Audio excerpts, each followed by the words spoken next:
I just thought I'd smile at the camera for a little bit, guys. G'day and welcome back to the TryPod Live with Winnie and Clarky. Winnie, I could see you were looking at me like, what is he doing? Well, it makes no sense to do that on a podcast, but I can tell people who are listening that he is grinning like a Cheshire cat, Clarky, yes, unlike myself. The people that are listening, my ADHD has taken over again, mate. But we're here tonight to recap what was an amazing game by the Queensland Maroons and preview round 14 of the NRL season, of course. Let's get to all that and more. Before we do, let me welcome in my beautiful co-host, the wonderful Winnie. How are you going, mate? And have you got any best bets for us tonight? I've got best bets. In fact, of course, we've got to talk Origin. There's lots of talking points. How responsible am I for the result last night? I said, and I was partially joking in the thread, Queensland fans can thank me. I haven't said this before the game. Like, have I put my stink on the Blues by backing not only the Blues but unders? And so what happened? Queensland scored 6 tries, 38 points. But, there were some reasons behind that not even I could predict. And we want to jump into that. We want to hear what everyone thought about the game. But we always promise you guys best bets in the first 5 minutes. So I thought, why don't I give you those?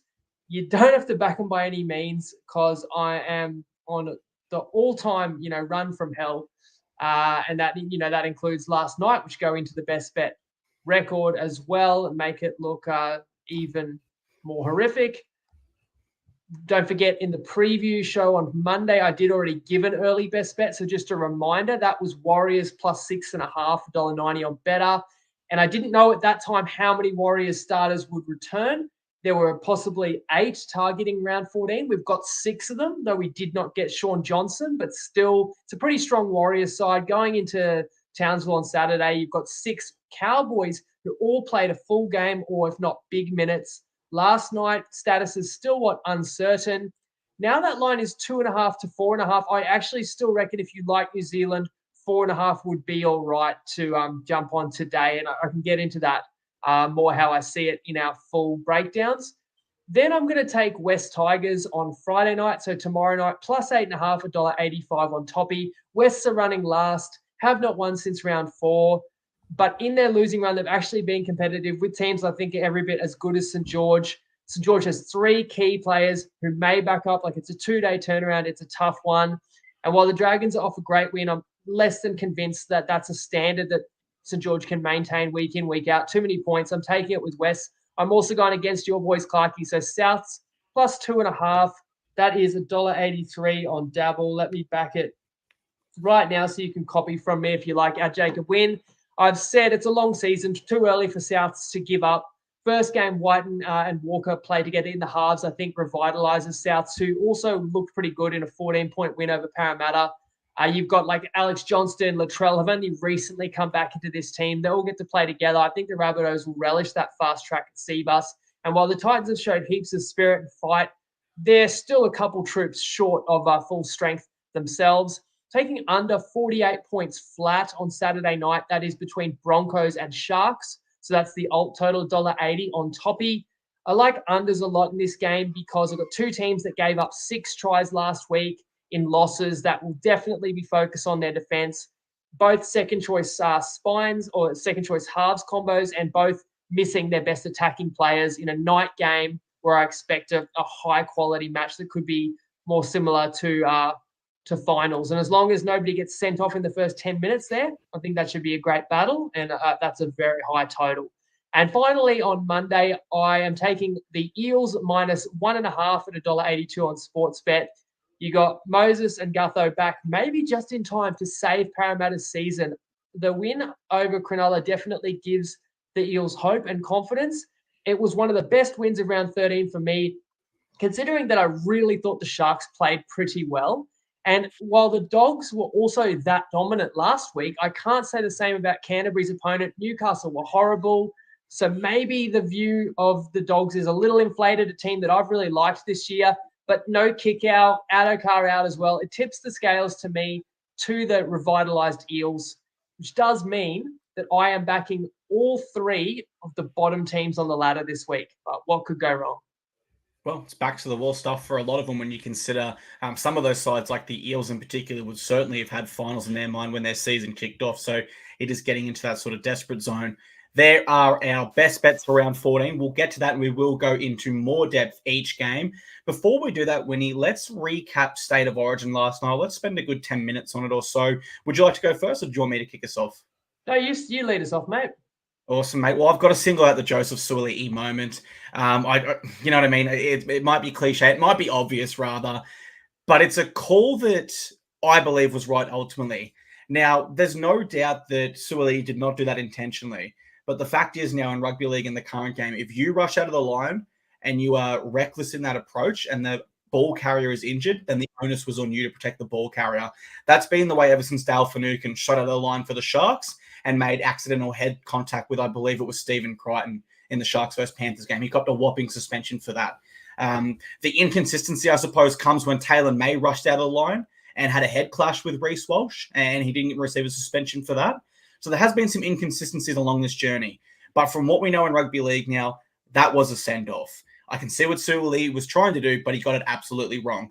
I do believe if this game was 13-on-13, it does go down to the wire because the Blues were still with opportunity despite being down a man. The way they started that second half was brilliant. And for a moment there, I actually was getting a little nervous as a Maroons fan.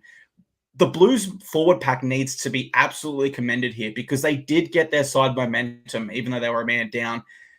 And they were on the attack. I think that's probably why we didn't see Jake Trbojevic as much as we thought we would have.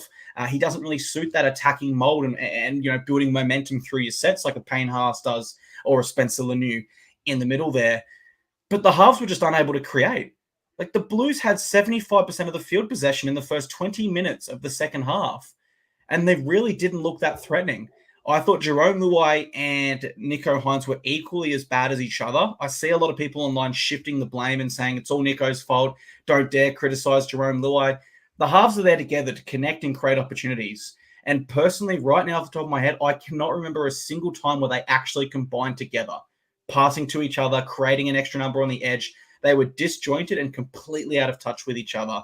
Weather conditions held up quite well, considering it was raining all day in Sydney. I expected it to be a lot more of a wet track, which would have brought the Blues forwards into it a bit more. But from what we know now, this Maroons side is more connected. There's more chemistry. There's more cohesion. There's more connections throughout the whole side at Clubland, and that really showed. They looked like a connected footy side, whereas the Blues didn't, despite having dominant periods in that. Now, where this really hurts the Blues, Winnie, they have to make changes. They cannot roll out this same side and expect to win in Melbourne, in my humble opinion, which again does benefit Queensland because they don't have to make changes. So that connection, which was their strength, carries into game two while the Blues need to respond. I think we're looking at a 3-0 sweep, Winnie. The Maroons couldn't do it last year. I think they can do it this year after what I saw in game one. How did you see it, my friend? So I'll critique myself again. My best bets, I took +2.5. I'm thinking, like, I'm honestly looking at myself going, am I good? Am I still good at predicting the market? I'm not trying with my best bets. I'm not trying to come up with every play where I just think the market will move and trying to get out in front of the market because I don't always believe the market is correct. I think the market can misjudge teams. So I'm not purely just trying to beat the market, but that's part of what you want to do. You want to get the best available. And look, getting 2.5 on the Blues, I mean, that was into $1.70 by kickoff. So there was money late on the day. As Tristan said, money for the Blues late. This is the most scrutinised game so far of the year. So again, if the Maroons were the clear right side, and some people realise that, there would have been some sort of market forces on the Maroons. There were not. So we had a good line going in, and total as well. The money came for the under. And that's despite the fact there really wasn't as much rain on the day or on the night as what could have been anticipated. I had under 6.5 tries. Like by kickoff, you could still find $1.75 best price. It was as low as $1.55 in places. We got $1.82. What does it count for? Nothing. And especially when you get a send off early, when the game opens up, and fatigue is a major factor. And there's a lot of long range tries as well as tries off kicks. Look, I've apologised a lot for some of my results this year.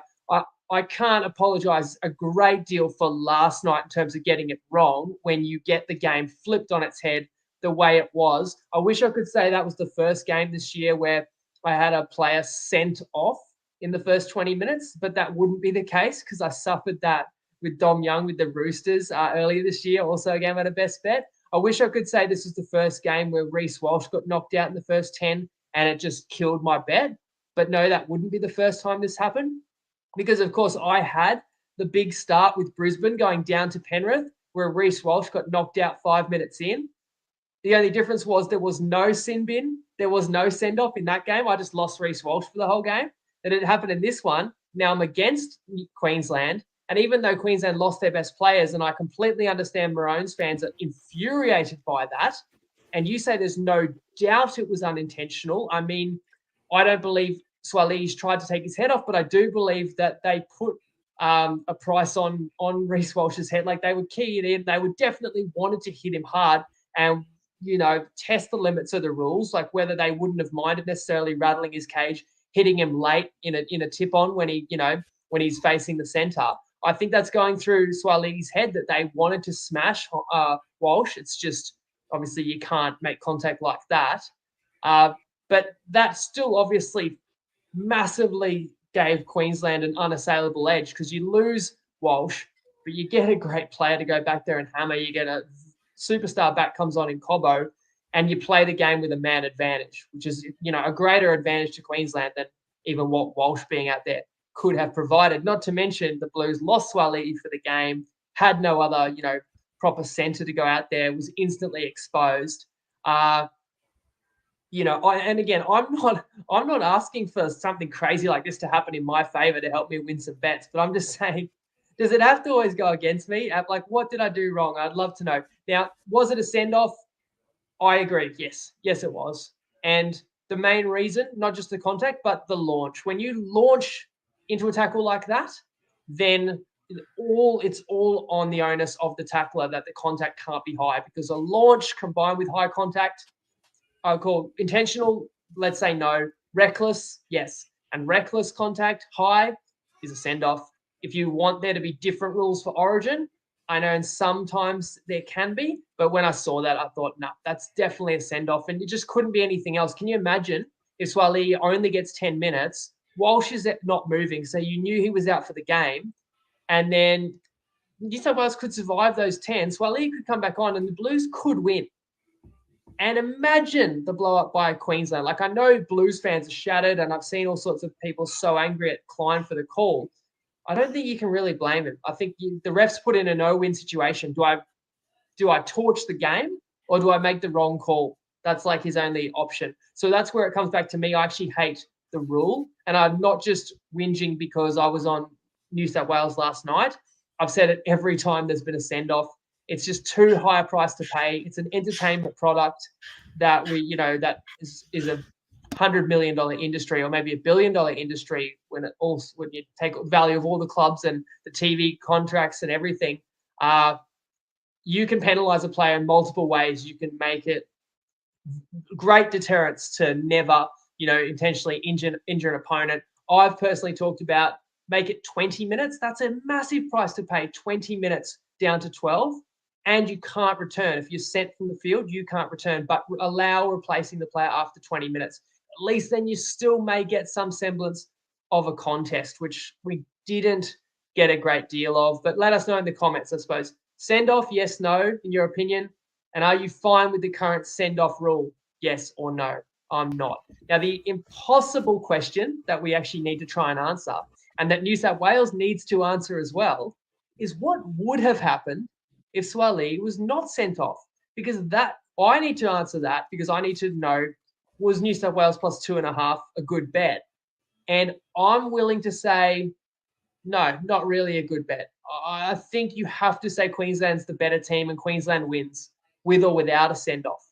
I mean, the line instantly moved like 16 points. And I think a player sent off with over 70 minutes to go is easily worth 3 or 4 tries. I think if you play 70 plus minutes with one less man, you're going to probably score at least one less try with one less player. And you're probably going to give up 2 or 3 more, which we saw. But Queensland won the game by 5 tries. If Queensland won this by 1 to 10, I'd probably be sitting here tonight saying, geez, without the send-off, I was on the clear right side.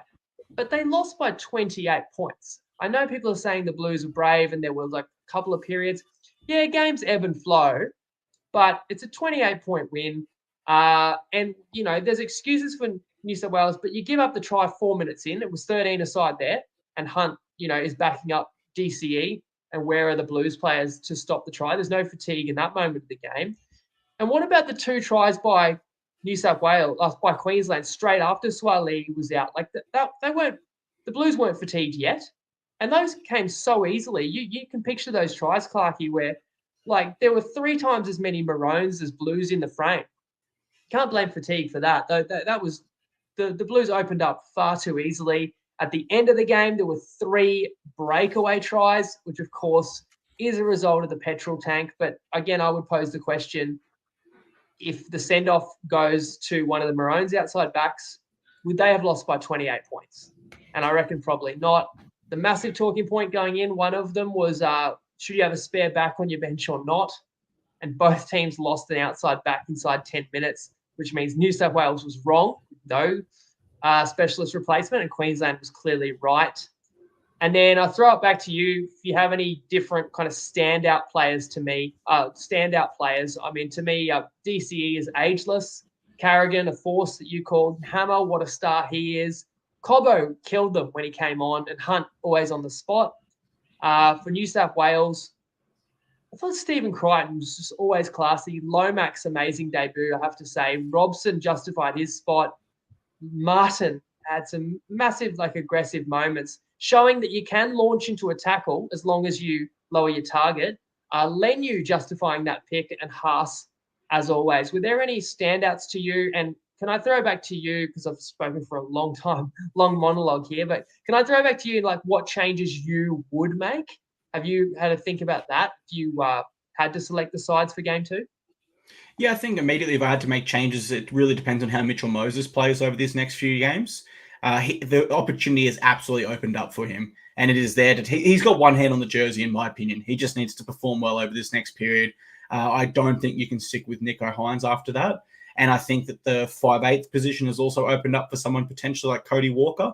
It'll be interesting to see how he goes. I think Latrell is a live option for the centres because Joseph Suaalii will need replacing unless he can overturn that at the Judiciary. Certainly seems very unlikely. I missed my only bet in this one, Winnie. I needed Jeremiah Nanai.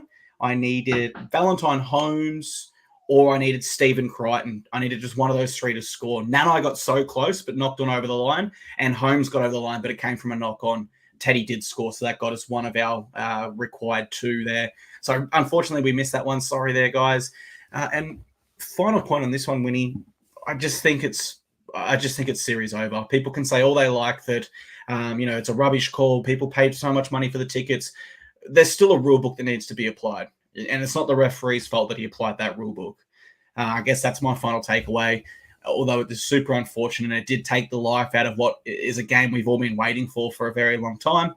That's the way the cookie crumbles in rugby league. I do like your suggestion, though, of the send-off kind of replacement there, and they would have got Matt Burton come in, so that would have certainly made a contest in this one. Alrighty, let's go. I wouldn't let New South Wales enact their 18th man.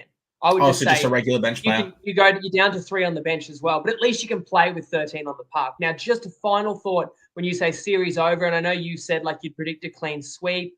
Some other people will say it's series over because even if New South Wales wins game 2 in Melbourne, they won't win game 3. Right? I will just say I won't give an early play, and why would you listen to me anyway?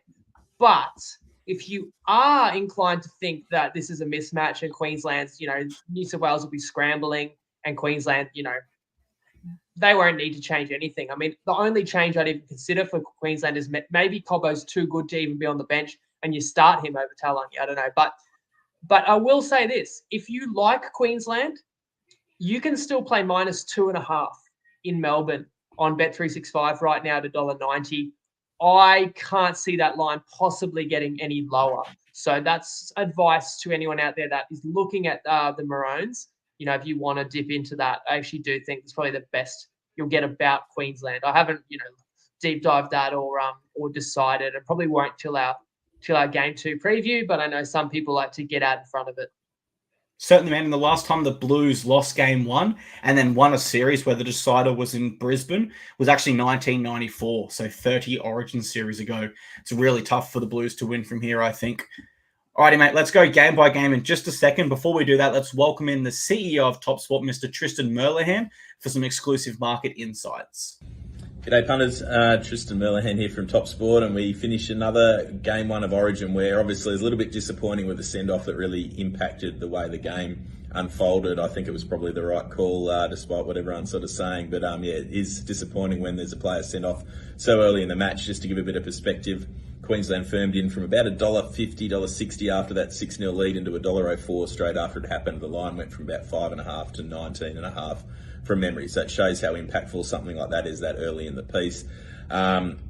We just got our nose in front. There was a late push for the New South Wales side late, and then we were lucky with Hammer and Ben Hunt scoring multiple tries, which negates a lot of those same game multi options. So a tick in the right box our end. We move into a very tricky week though for the pricing. Obviously last week we touched on it's tricky because you got a lot of guys making their debut or new players into the side. This week you got a lot of players that are expected to play and may not play, and that adds an element of doubt, and you've got to really monitor the late news, and that's something that we're doing to combat it. We're sort of trying to get as much intel as possible in terms of reading all the stories, looking to see if players are likely to back up or unlikely, trying to read into the number of minutes, but it is a little bit of a lottery, and you've just got to keep an eye on those team cuts and the extended bench and monitor the Twitter in particular to see what happens there. So there hasn't been a stack of movement. I think everyone's just sort of monitoring things to see where everything sits. Obviously, the Broncos game shifted on the back of Reece Walsh definitely out. That went from 6.5 down to 3.5. And then the Eagles have moved a point since we put it up this morning, 8.5 into 7.5. So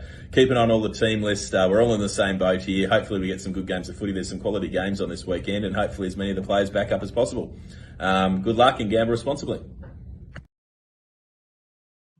Great stuff from Tristan as always. Thank you very much for that exclusive market insight. Move on to game one, Winnie. We're at Friday, 8 p.m, Wynn Stadium at Wollongong, where the Dragons host the Tigers. The line is set here at -8.5 in the... I've got Tigers' favour here, but I believe it would be Dragons' favour. My apologies. For the Dragons, all their Origin players are named in reserve, so it is a bit of a watch-and-see situation. For the Tigers, Justin Olam is back, Isaiah Papali'i is out, and your favourite player, Brent Naden, makes his return. Now, the Dragons got the job done 24-12 earlier this year, Winnie. Do you think they can repeat that here? Well, that's it. You've got the, recent matchup where it's worth mentioning. It was a pick'em game when they did meet in round 6, and West were very disappointing on that Sunday arvo. However, in that span where I think West have now lost like 7 or probably 8 in a row. I mentioned before some other competitive games by West. Like I'm looking at a Knights game they could have won. Cowboys, pretty close last week. That late try, extends the score. Late try against the Dolphins extends what was a 6-point game late. Dogs game is a 1-score game. And to a lesser degree, West hung with Penrith actually as well. I think that was in Bathurst. And all those sides are as good, if not better, than St. George to me. I know I haven't respected the Dragons enough, and they really made me pay for that a week ago in Penrith. But I still, I prefer to take a team that's fresh off a bye like West, as opposed to a team that had to fight really hard in a tough environment last week, and played when the opponent was idle. Now, I agree that the Dragons are the better team. Clearly, you got to make them favourites. Sloane's is a gun. Mind you, I like both young fullbacks in this game. St. George at home as well. They should be favourites, but I really do think the Dragons are a little bit vulnerable here. St. George are at their best when they're really playing at that top physicality and edge, and it just does not seem to be something that they can maintain each and every week. And if anything, I could see West with a little bit of an edge, considering that Benji's been called out publicly for having the audacity to have a family holiday and the time off. Remember the Knights Bali trip a year ago? And then the Knights were victorious as underdogs on that weekend when everyone came back. And, huge games last night for Lomax, Hunt, Sewer. I kind of look at it like at +8.5. If all those guys back up, you're still backing up on 48 hours. It may not be at their absolute best. And I'm still okay with the line. But if I get any of them withdrawn, then it's an absolute bonus for me. So I'm playing a West team that some people are going to look at them and say that's a team that's come bottom of the ladder 2 years in a row and is occupying 17th again this year. And I'm just here to say that my strongest opinion is in this game, which leads to the best bet, is that Wests are not a total basket case where they may be viewed by some. For me in this one, mate, actually, I'll get to my preview in a second. I want to ask you that 8.5 line. Do you think that's factoring the Origin players playing for the Dragons? It's somewhere in the middle. I do. No, I think it factors them in, which means it is a bonus if any are withdrawn. Absolutely. So by that measure, I would agree with you that if you do think the Tigers are the team you prefer, then you would take them now at that plus 8.5, because when news does roll through that Ben Hunt, Sewer, or Lomax is not backing up potentially, that line will come in, so you're giving yourself the best value. For me, I'm really interested to see what Dragons side shows up, because all year we've been waiting for them to show some consistency to their game, and they've been unable to do so. They had a great win last week against the Panthers in the wet weather, and the Tigers are an easier side. Panthers have 3 premierships in a row. The Tigers have 2 wooden spoons in a row. Do you know what I mean? So it's an easier competition here for the Dragons. But the issue of inconsistency for me remains. I just don't know what Dragons side I'm going to get. For that reason, I do think this is a bit of a tough one to bet on, but I would prefer the Tigers at the line. They are coming off a bye, and there is a huge chance that the Dragons reps don't back up as well, given Origin was only 2 nights ago. And when we talk about DOMs and soreness from footy games, typically it does come hit you hard the second day after. Not the first, not the third. Second day is always the worst. I also think Api Coruscant is set for a huge game. I don't think Reece Robson was poor by any measure, but certainly the 2 hooker system is something that Michael Maguire might be looking to adopt in game 2. And if he is, then Api is absolutely a man. The Dragons have won 4 of their last 5 over the Tigers, and they are 2 out of 2 in Wollongong this year. And the Tigers have only won 1 of their 6 away games this year. But I'm going to go against the stats here. My tip is Tigers at the line.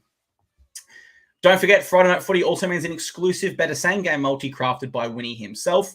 Better also provides further NRL talk and tips in the Fox Sports Lab, which you can check out on their YouTube channel each Wednesday. And always importantly, think, is this a bet you really want to place? For free and confidential advice, call the number or visit the website in this show description.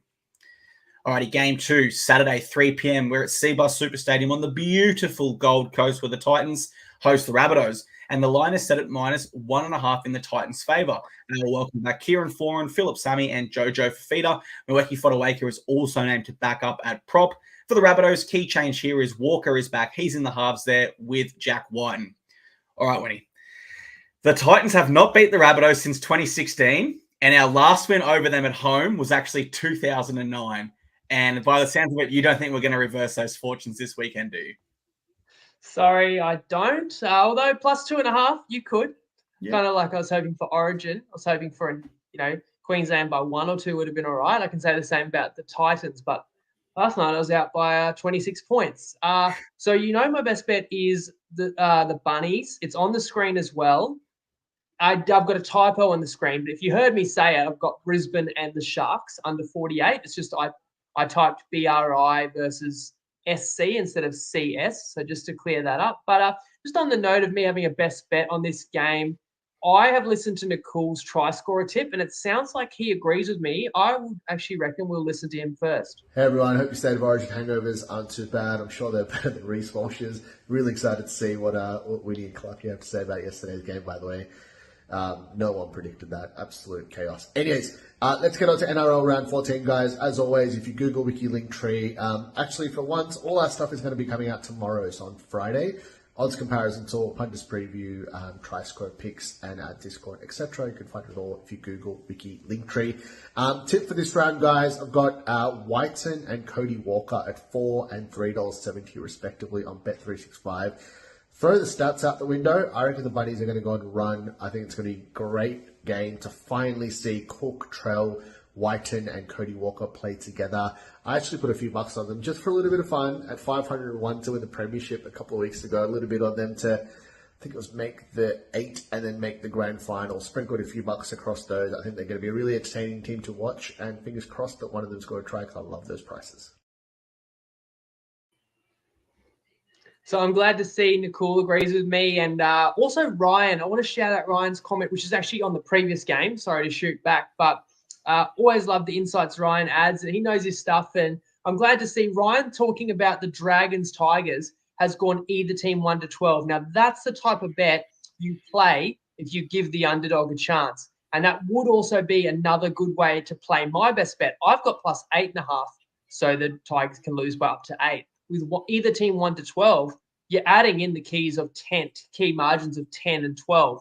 So you're kind of extending that line all the way to plus 12.5, which I considered. It's just that if you look at the games the Dragons have lost this year, they've had some no-shows where I would not be shocked if the Tigers won that game by a 13 plus. So it seems to always be the case if I like the underdog and I go either team 1 to 12, I get the underdog winning 13 plus. So that's why I played it that way, but definitely another good option there. Now, as for South's Titans, people know I like the Titans. I rate them probably above most, but I've been kind of expecting a letdown spot for the Gold Coast at some stage. They're a team that is not going to be consistently at a high level every week. And yet, I really think you could say the Titans haven't played a bad game since March. You probably have to go all the way back to round 4 hosting the Finns. So that is seriously saying something. In fact, I think we've spoken about the fact that the Titans have covered each and every line since round 4, which would now put them at about 8 in a row against the spread streak. They're almost the anti-South Sydney Rabbitohs. And I'm not expecting a bad game by the Titans in this one either. To be fair, you're at home. You're off a bye. You've got a couple of key troops back. Of course, sorry, when I say you, because we know how much Clarkey bleeds blue and gold, at least at club level. But that win could really instill a lot of confidence and prove to them that there's method to Dez's madness. So I can appreciate the Titans will be up for this one. And I am a little bit worried seeing a name like Jaden Campbell in the reserves because he could return. But there is still no Brimson, no Jolliffe. Of course, Souths don't have Cam Murray, but you don't have Tino. Those two influential forwards kind of cancel out. But I am playing on the Bunnies for similar reasons to what Nicole has outlined there. I saw the signs that the effort was increasing. I saw that really ever since they lost Demetrio. I mean, actually, even in those last couple of games, there were signs that this team was fighting. But the Dragons game, off and on, the Cowboys game, Magic Round, was pretty competitive. And then the Bunnies were dominant in a win over Parramatta. And I think that they've been plagued by a lot of expectation. But at this point, Souths are playing pressure-free. No one expects anything out of South Sydney. And, it might be a bit of a square take, but I just visualize the game and I'm looking at this lightning track C-bus and I'm looking at, okay, I know you'll probably say, and a lot will say, Fafita's going to be in for a big game because he was snubbed for Origin, but you got someone like Latrell who was also overlooked and has just watched the centre be sent off. So clearly there's an opening there. I think Latrell, who gets to play alongside AJ, Whiten and Walker in the halves for the first time together, Damien Cook. I think this game should pick them to get 2.5. I'm willing to play this South side that I think the line is a little rich because they carry very little trust with the punters this year, obviously being the least profitable team to back in the comp. And arguably the Titans have been the most in terms of the handicap. But that's where this line may have actually adjusted a little bit too far in my view. Well, for me, I like my Titans here. I've really enjoyed our football over the past 6 or 7 weeks, and I do believe we've been the more consistent side than the Rabbitohs, even though we're only slightly ahead of them on the ladder there. Both sides are coming off a bye, but I do think that benefits the Titans more. We had a giant injury toll against the Broncos, and we just needed a week to rest and reset. The Rabbitohs are still conceding 34 points on average this year, and they're also averaging 12 errors per game. I think Kieran Foran being back for the Titans at home will absolutely be a key because he'll really provide that leadership and guidance and help the side be patient, remain composed, and pick their moments, really sticking to the game plan. From there, I expect points to come, and the Titans' defense has been improved every single week so far. In turn, I see that frustrating the Rabbitohs, Latrell, Cody Walker. These are players that don't play their best when they're frustrated and do come up with more errors when they're under the pump. That being said, I'm not going to, go out there and say Latrell or Walker are going to have a bad game. I think there's definitely a huge chance they fire, especially with Origin spots up for grabs. And when they do fire, they are two of the best attacking players in the competition, hands down. So if you do like the Bunnies in this one for your bet, that's absolutely a huge factor in my opinion. But I like the Titans. I think we win at the line, and I'm going to tip a Lofiana Khan Pereira to get over for a try there.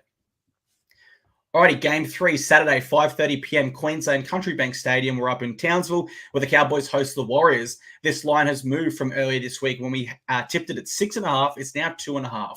For the Cowboys, their origin players are named on the extended bench, so another watch and see situation. For the Warriors, they welcome back Charles Nickel-Klugstad, Wade Egan, Rocco Berry, Hanfanua Blake, Kurt Capewell, and Tohu Harris. So there's 3 or 4 rep players in there. That is incredible. Warriors are going well over the Cowboys recently, Winnie. They've got 5 wins from their last 7 games together, and you think they can continue that and upset them in Townsville? Well, they don't need to upset them, but, getting 6.5, if it's a good game, then we'll be in good stead. We can add it to a long list of best bets this year that beat the closing line by a key number at least. I mean, as you've said, we took 6.5 on Monday, and it is now 2.5 on Toppy, but I did want to note, still a 4.5 available, 365. But in any case, this line's not going to get out above 6 again. And I think that's even if all the Cowboys back up, which is why I use that term asymmetric risk. There was only really variables that could all go against North Queensland. And there wasn't much I could see that could push that line any further out. So does that mean I think we're going to win? There's no way I can be very confident with what's happened, in the last few weeks. But all I can really do is try and come up with bets that have a better expected value than winning half the time, which of course 6.5 should in a game where a team is plus 2.5 and a very live underdog. And I see these teams really similar as well, similar profiles. It was 2022 where the Cowboys broke out and believed they could make a grand final and fell, just short. And as did New Zealand last year, losing in the prelim. And both similar rosters coming into 24 with high expectations. But then both North Queensland and New Zealand really disappointed in the first couple of months by and large. And you're starting to say, it's just not their season, but hold your horses because it was still early after round 8 or 9. Not everything had been decided, and both these teams are back on track.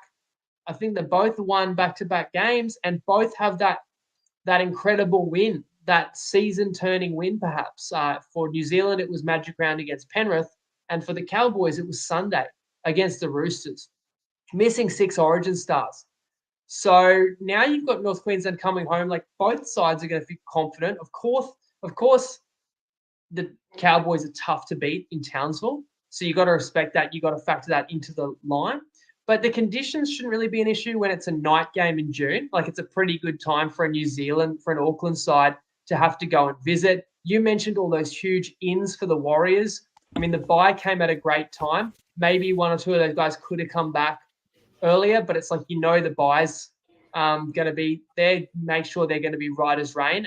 And not only that, they deliberately sat out AFB, who hasn't been injured.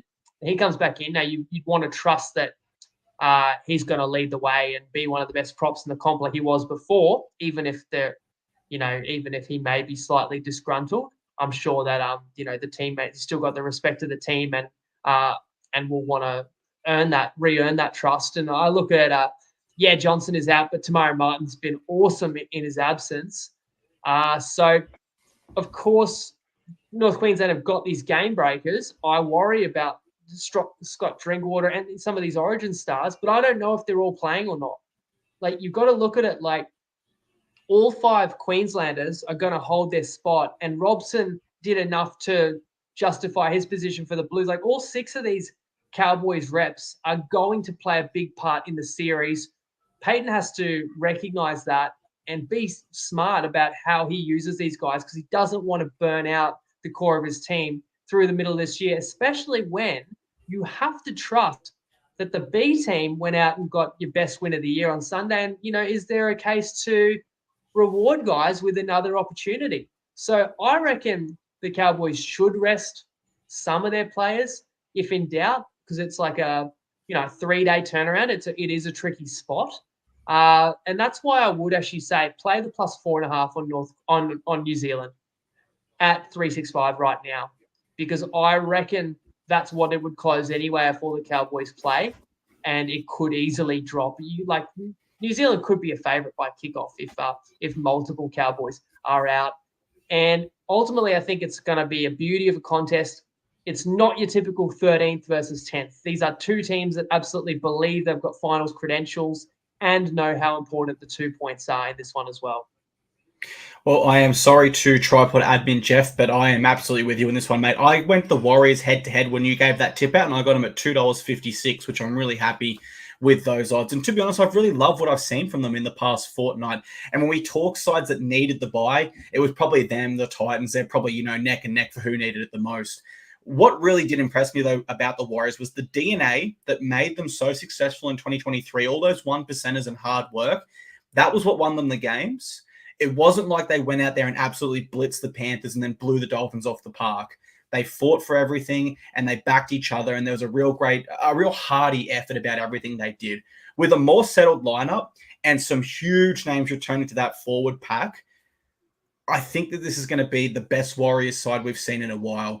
I'm going to go them here for the outright upset. I think they can make it 3 wins in a row here, especially if the Cowboys reps aren't there or even some of their reps are out.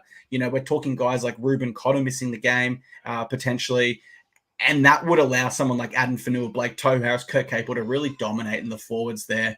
So I think that the Warriors will be very fresh off the bye. My tip is the Warriors head-to-head here. And if you don't remember, Winnie, I am very good at picking upsets for the Warriors in Townsville. 100% record, 1 from 1. All righty, game 4. Very well last year. And the call. Warriors were like a 10-point underdog on that occasion. Yep, and that was before we all knew the side that they were. Sorry, you guys can hear my kid in the background. My missus is sick in bed at the moment, so we'll move on to Game 4, Saturday, 7:35 p.m. Suncorp Stadium up in Brisbane. The Broncos host the Sharkies, and the line is set at -3.5 against the Broncos. Reece Walsh is obviously out. All other Origin reps have been named, and they welcome back Tony Staggs also. For the Sharkies, they've opted to rest Nico Hines. Cameron McInnes is included. Teague Wilton is out. So Siosifa Talakai moves to back row. Alrighty, Winnie, the Sharks have conceded a huge 106 points in their last 3 games. How do you think this one plays out for them? That's part of the reason why I'm actually playing unders, because I think the Sharks team that was top of the ladder, were they not 9 from 10 to open the season? It's fallen away a bit on the back of the defense, and like maybe the warning signs were unnoticed at Magic Round, giving up 32. I think it was around 32 or 30 points to the Roosters because they scored 38 themselves. But then alarm bells should have been going off when they got pumped 42-0 at home, and you follow that just getting stripped too easily against Para. Mind you, Para was hot, right, for sure. And Para is a great attacking side when you got Moses at the peak of his powers and Gutho back and playing at home. But you said it there, like the Sharks defense has fallen off a cliff, but I know the DNA of this team and the ability of this team can defend a lot better than that. So my best bet is under 48. Just to let you know how I got there, I don't land on a lot of totals, but I just really was looking at Cronulla's chances, but then I really thought it's going to come down to their winning on the back of their defense. But I was worried about going against Brisbane because I also think Brisbane will be dialed in defensively. And that's another team that's been right at the pointy end of the ladder for the last couple of years. And the calling card of Kevy has been the defense. So then I saw the total around 46.5. I'm like, I know that games have been higher scoring recently, so these totals are creeping up. The bookies have just got to adjust them and make these totals higher. But I feel like a lot of these games where you're getting a lot of points is where a team comes in lacking focus, or you get blowouts. And I just don't see this game as a blowout, and I don't see either team coming in casual. You got a Broncos team that's off, a loss that really stings at home. And you got a Sharkies team that's trying to avoid 3 straight defeats. So anyway, I saw the total was 46.5. I thought I would play under that. Then I found 47.5, $1.85 on Dabble. Well, even better. You never know if a field goal gets kicked. And then I found under 48 flat, $1.80. So I'm like, well, for 5 extra cents to not lose on a key number like 48, that's where I got to. So under 48 points in this one is my best bet. Because I think that Cronulla will put in a really good show here. Yes, there's no Nico, but you've still got like capable halves. but you're also not going to be at your absolute best in attack because clearly, Nico's the orchestrator and the best goal kicker. But for that matter, with no Walsh either, that's your best attacking weapon for Brisbane on top of your best 2 goal kickers out for the Broncos as well. If you do prefer the Sharks to my best bet, I did find +4.5 on Dabble. But then I thought, I don't really want to bet against Brisbane this week. Like, they're at home for what? They've been at home for a month. They're off a bye, the Broncos, who are also off their worst loss of the season. And I know that this Broncos team's capable of elite defense. I've talked before about how I think they've been scoring some wild tries in some unsustainable ways. And no doubt they probably will score a couple again. Like, there's still some great attacking players in this game, but a total of 48 can have a couple of crazy tries, just nothing, too wild. And the fact that Walsh isn't there, brings the offensive ceiling of this team down. I just really think both of these sides will lean into their defensive fundamentals here. McInnes is likely to back up. I can't remember how many minutes he got, but I feel like it was only about 40 in the game. And I presume most of the Broncos reps back up as well, but I'm not really concerned if 1 or 2 doesn't either. If someone like Cobbo doesn't play, all the better for this bet. If someone like Carrigan's in, that's only going to tighten up the middle. But if he's out, it brings the 2 teams closer together, which is okay for me too. So I'm not really sweating that. Stags is a nice inclusion to get back from the rib injury. And again, we talked about that Origin centre spot. So Stags would be a smoky for the Blues if he really killed it in this game. And don't forget about Ramian either, who before the Sharks slide may have had a really good claim for a rep honours himself.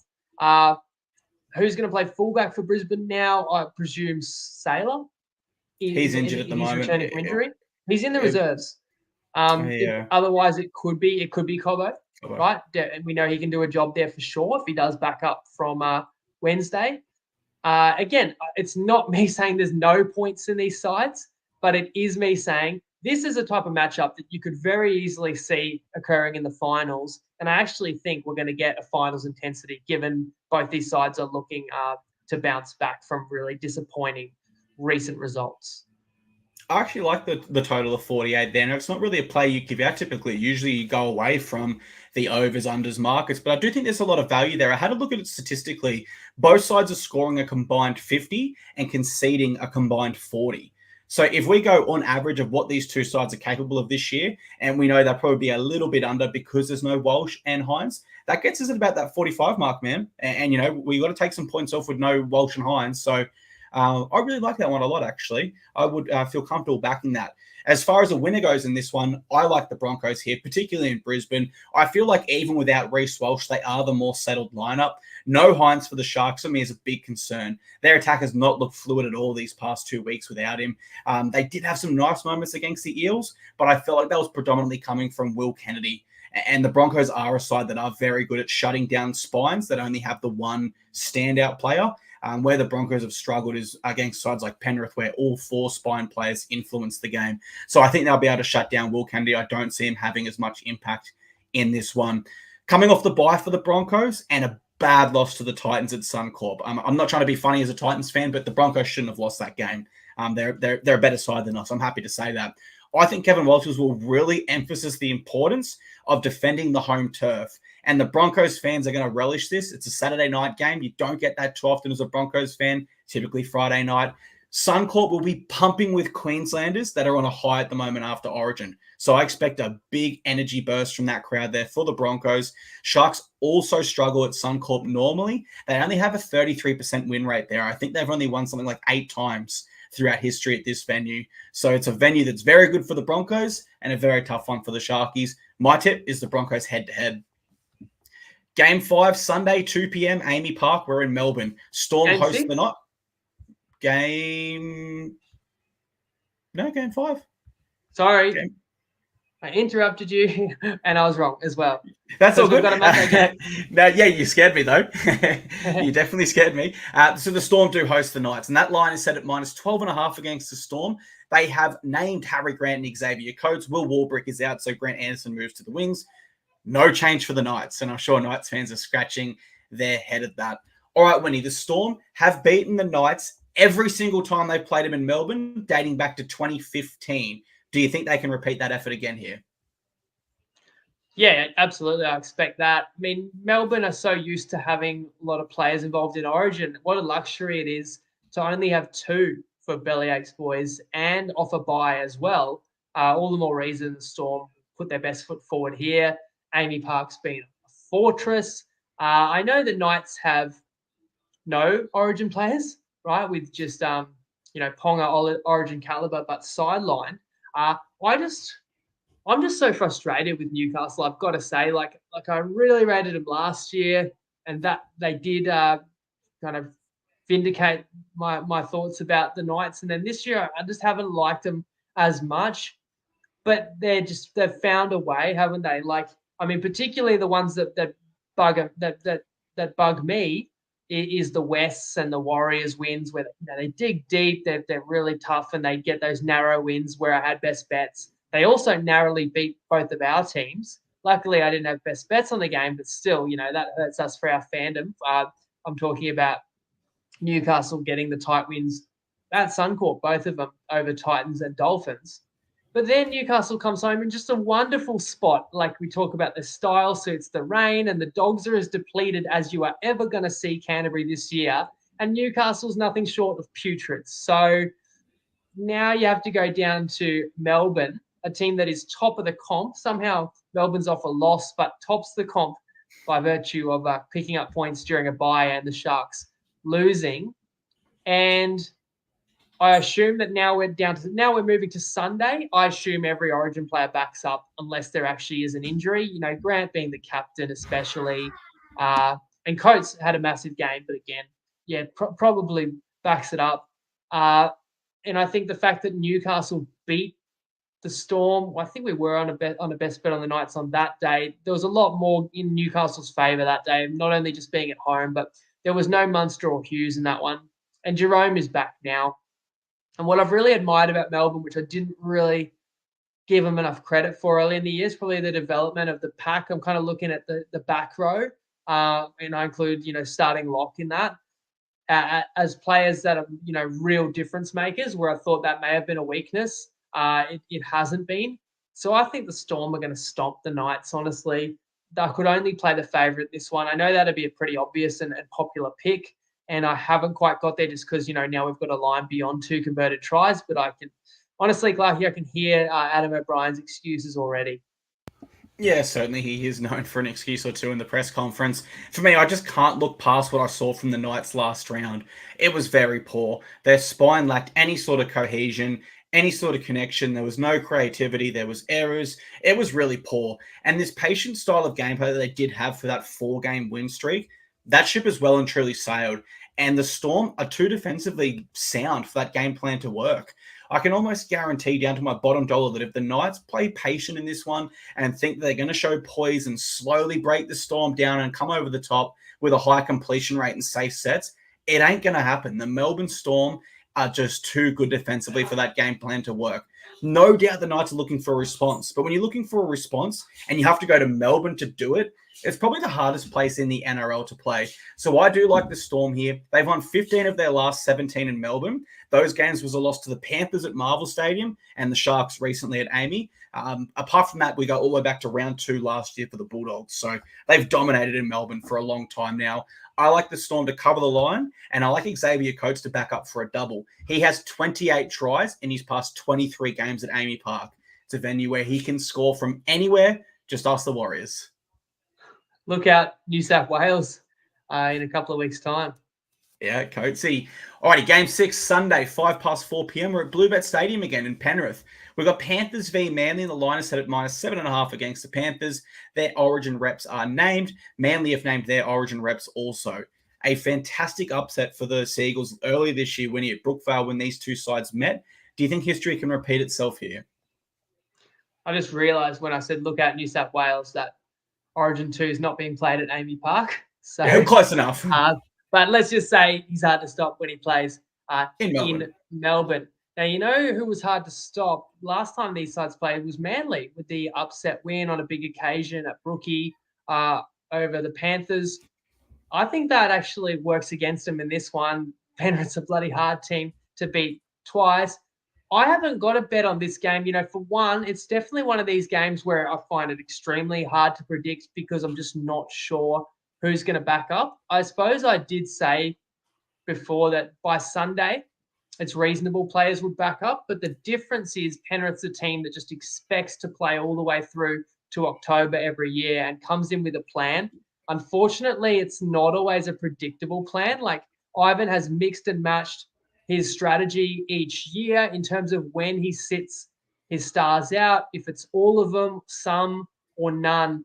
I'm sure that Ivan loves to keep the rest of us guessing. So it's like nothing's going to shock me here. If all 5 Blues players are suddenly sitting out, I couldn't risk touching Penrith tonight because I'm sure knowing the way I'm going this season that all 5 would be ruled out tomorrow. I would say certainly Edwards won't play. I know he's named on the extended bench and they said it's not a severe quad issue, but if you weren't right to make your Origin debut, you shouldn't risk it on Sunday, and Penrith don't need to risk it. The market says to me at 7.5 that the other Origin stars should be backing up for both teams. It was a very head-scratching second half display by Penrith, which certainly burned me. But this game gives Penrith a chance to redeem themselves, being at home again. And I also find Manly a tricky team to judge, which, if we're being honest about it, I haven't judged a lot of teams well this year at all. But you look at Manly, it's a squad that's still got a high upside, not so much without Turbo at the moment, but a team that when they're on the front foot, it's like Cherry Evans just totally can control a game. The likes of Hamole is unstoppable when his team has momentum. And the backline athletes of this Manly side as well, they're really good at harnessing momentum and making hay when the sun shines.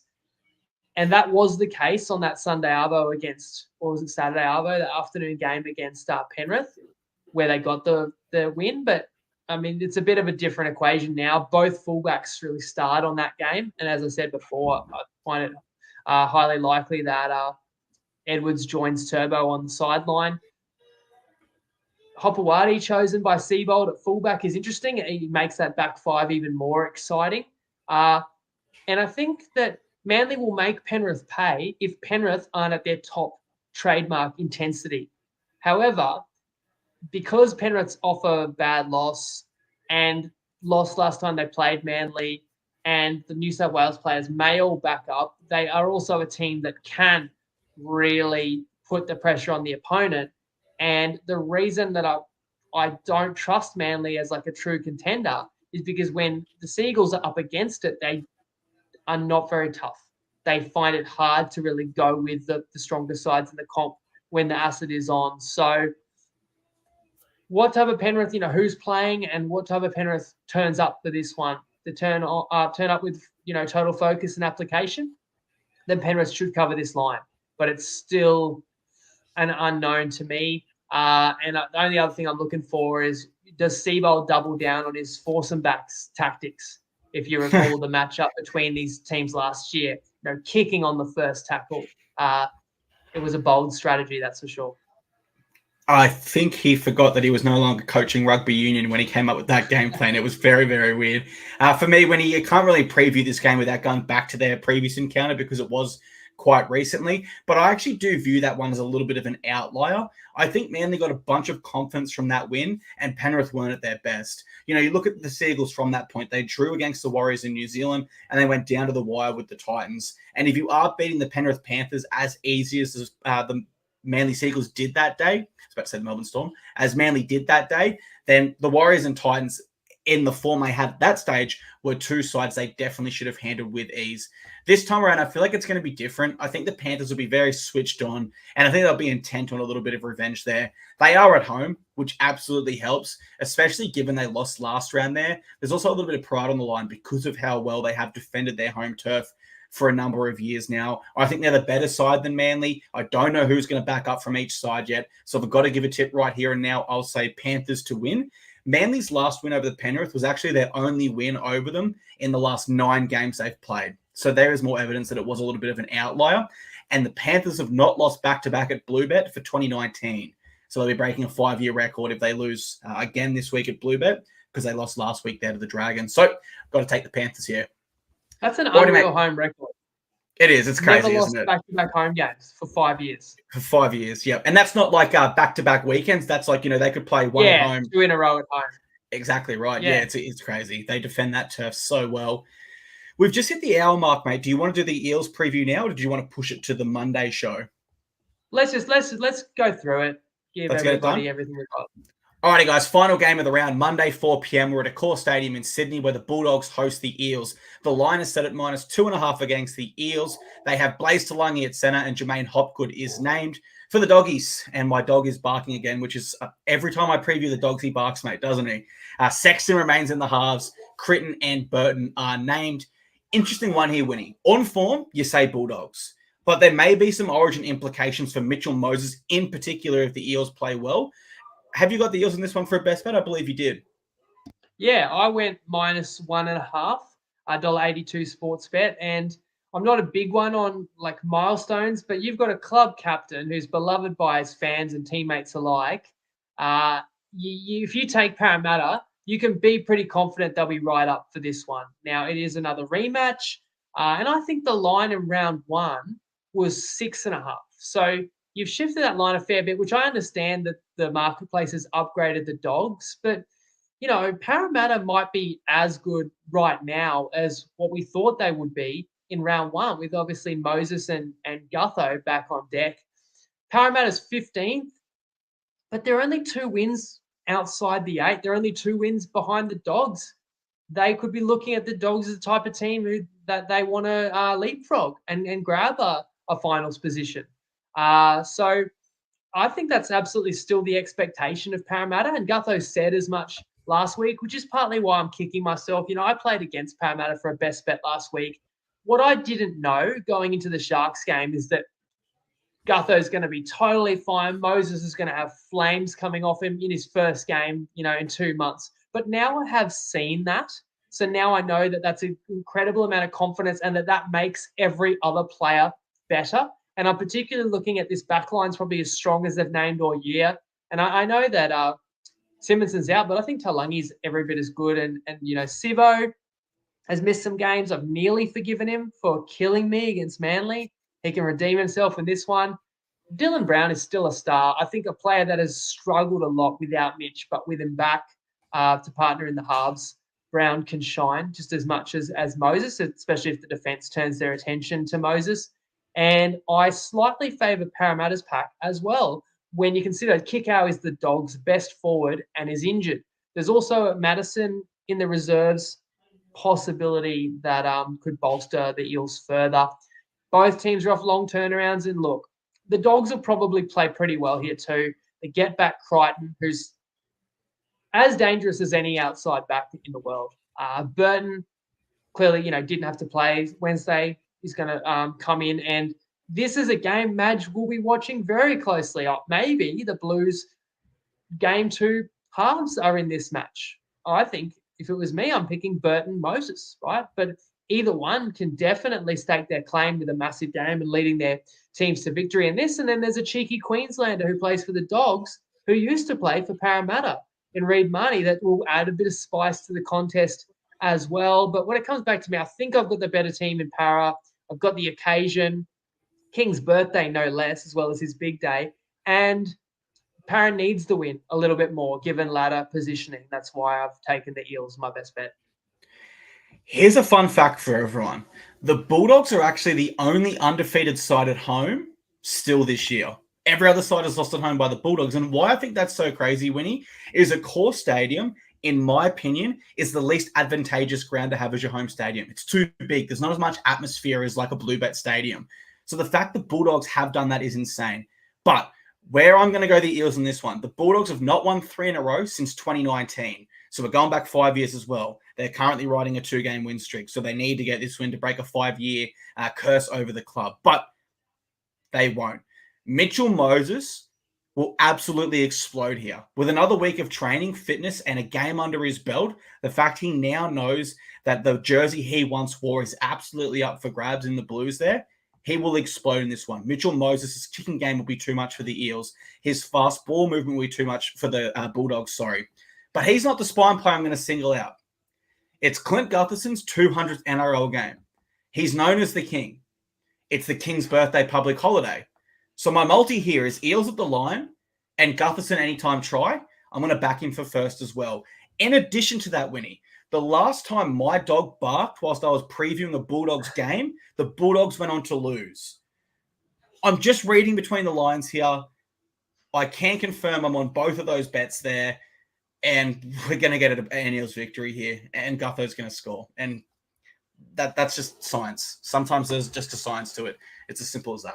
Your thoughts on those bets? You know what? Not only do I have a best bet there, and I know you're going to ask me to recap those, but I've got the mixed matchup. Sometimes I can't get that organized in time for the live pod Tuesday, but with the Thursday night, I've negotiated that one with Tristan, and it's a pretty juicy one too. It involves the final game of the round, and it involves the first game of the round.